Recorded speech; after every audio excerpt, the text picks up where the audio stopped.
What is intimacy in a childhood? Is there a need for the appropriate kind of extremely close emotional bonds that will build a foundation for all emotional maturity later on in life? Children should know that, and they should get it from their parents. When they don't have it, there are consequences. Welcome back to Tomorrow Television. My name is Howard Davis. We're talking with a pastor and psychologist about the need for intimacy in childhood, the right kind of intimacy, and when it's not provided by parents, how children will then develop the wrong ideas, and it can scar them for a lifetime. We're going to be talking about that with John Cafourek. Hi, John. Hi, Howard. What is intimacy for a child? Well, intimacy is closeness. It's a deep bond emotionally where the child feels attached, feels close to his or her parent or parents.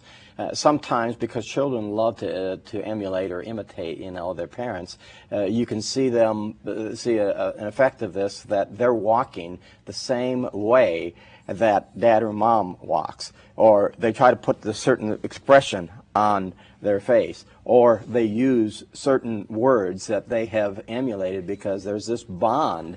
And to hear a little child, say a 2 or 3 year old child, say, well, actually, it's like this.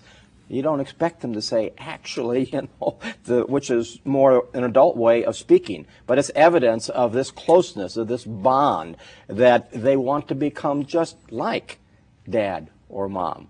And that's the result of an emotional bond, yes, of intimacy. Of the closeness that's there. And how can that be offended? In other words, if that isn't established or if that's broken, how does that happen?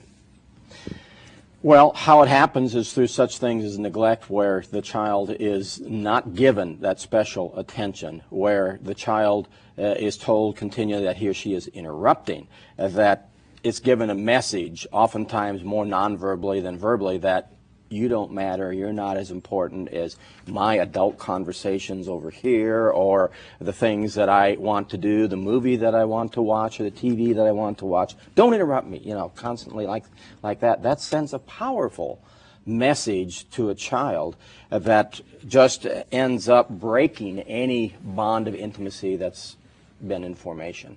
Children really do want to be in your face, don't they? Yes. Why is that? And is that good?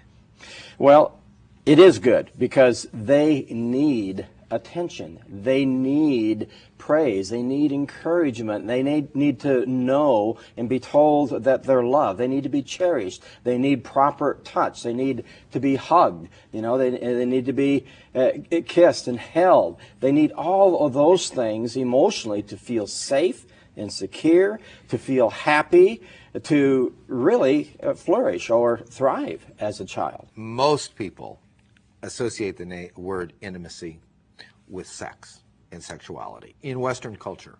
Yeah. What's wrong with that?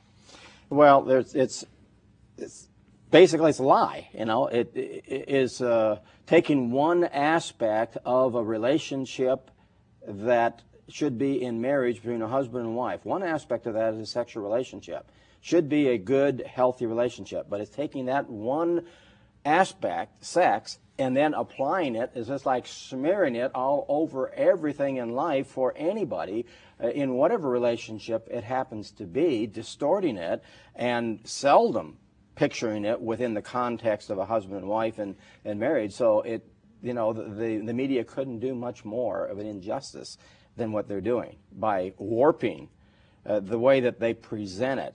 And they make it like it's the tantalizing forbidden fruit. Like this is what life is all about.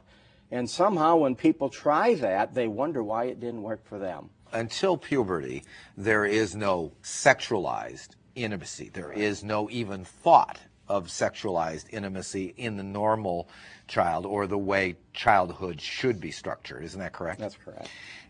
A lot of those lines are blurred now, though, with the media emphasis and when children go to school, even in 2nd, 3rd, 4th grade, with this drive toward pairing off and almost creating the idea in early child or middle childhood that in order to be close, you almost have to have this come on that is an adult, almost sexualized intimacy, right?